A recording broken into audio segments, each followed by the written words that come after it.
ng direksyon. Ang laki ng pagkakamali ko. Mas lumala ang kanyang pagkulong sa droga. Nakakadismaya itong ginagawa ni Senator Amy Marcos na ito na sinisira niya hindi si BBM kundi sinisira niya yung buong pangalan ng mga Marcoses. Napakatagal ng panahon, more than 30 years, no? 36 years na niyuyurakan, sinisipa, dinadaganan, tinatadyakan ang kanilang pangalan sa paninira. Na ngayon na ang mga Pilipino ay nagising sa katotohanan na lahat ng paninira ay isinantabi nila at kanilang ibinoto si Pangulong Bongbong Marcos para maituwid ang kasaysayan at upang gumanda ang takbo ng Pilipinas at makabawi tayo sa lahat ng mga pangyayaring mga lumugmok sa ating bansa. Ngayon ay sinisira niya. Sinasabi pa niya na nag-drug user daw si BBM at kaya pinakasalan ni Lisa ay upang maging matuwid ang kanyang buhay. Napakalaking kalokohan yan. Huwag nating maliitin ang pagmamahal ni First Lady Lisa Araneta Marcos kay Pangulong Bongbong Marcos sapagkat noong panahon na yon ay dapang-dapa sila. Talagang kanyang minahal ang ating Pangulo noong panahon na hirap sila. Noong panahon na niyuyurakan at tinatadyakan ang kanilang pangalan.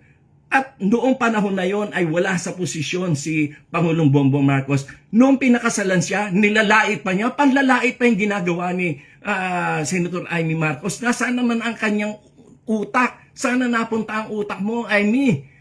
Kaibigan kita pero hindi ganyan dapat ang ginagawa mo. Sinisira mo yung pangalan ng buong pamilya nyo. Oh, bakit? Kasi meron ka nahuhulinigan na yung iyong bagman dyan sa DPWH ay malapit na raw kumanta sa aking pagkakaalam sa mga media circle ay malapit na kumanta yung iyong bagman dyan sa Ilocos, yung mga DPWH projects na yan. At sa aming narinig din na si Diskaya pala ay contributor sa campaign mo, na donors mo rin sa campaign mo. At yung hindi ka na pagbibigyan doon sa mga pwesto na gusto mong ipa-appoint. Kaya ikaw ay galit na galit sa iyong kapatid. Pero kung galit ka sa kapatid mo, dapat ay yan ay ipaglihim nyo lang sa inyong pamilya. Huwag mo idamay ang mga Pilipino, huwag mo idamay ang Pilipinas. Ngayon maninira ka, magdi-destabilize ka ng gobyerno. Sino pinapahirapan mo? Ang mga Pilipino. Yan ba ang dapat mong gawin? Dapat mo ba sirain ang ating bansa? Mag-isip-isip ka, Amy. Nasaan ang utak mo? At sinisiraan mo pa si BBM para ikaw ay makapagtakbo sa ticket ni Sara as Vice President. Yan pala ang plano mo, ha? Na magtumakbo kang Vice President kay Sara. Nasaan na? Nasaan ang lohika mo? Nasaan ang iyong isip na punta? Ha? Kinakampihan mo ang mga mamamatay tao, ang mga magnanakaw, ang mga korap. Hindi lang korap na sobrang corruption ang ginawa niyan. Diyan lang sa flood control project. Kung hindi pa dahil kay BBM, hindi mabubunyag yan.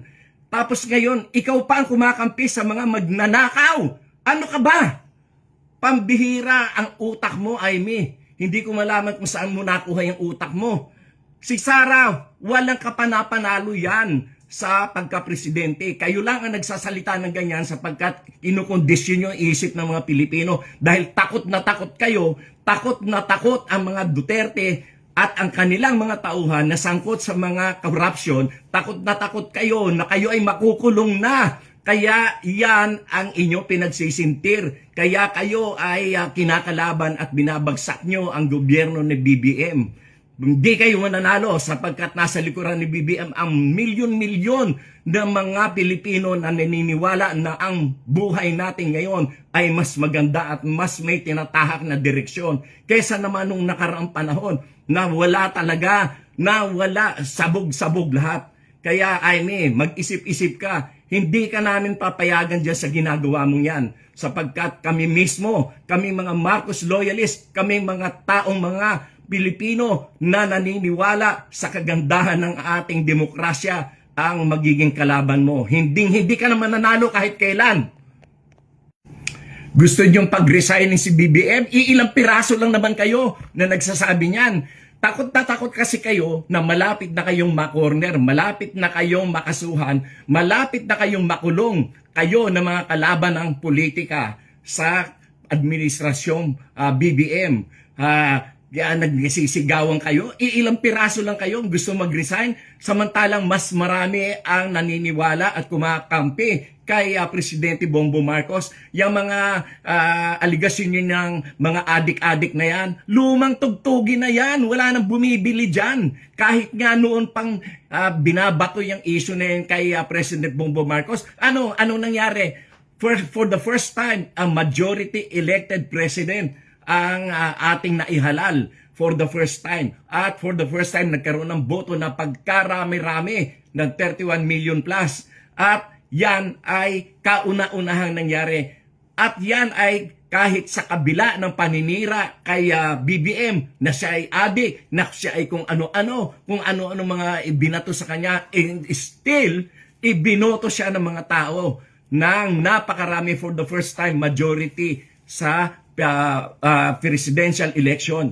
At yung mga adik-adik nan, lumang tugtugin na yan, wala nang bumibili dyan. Kayo lang na mga bumibili dyan, yung mga kulang, yung mga bobo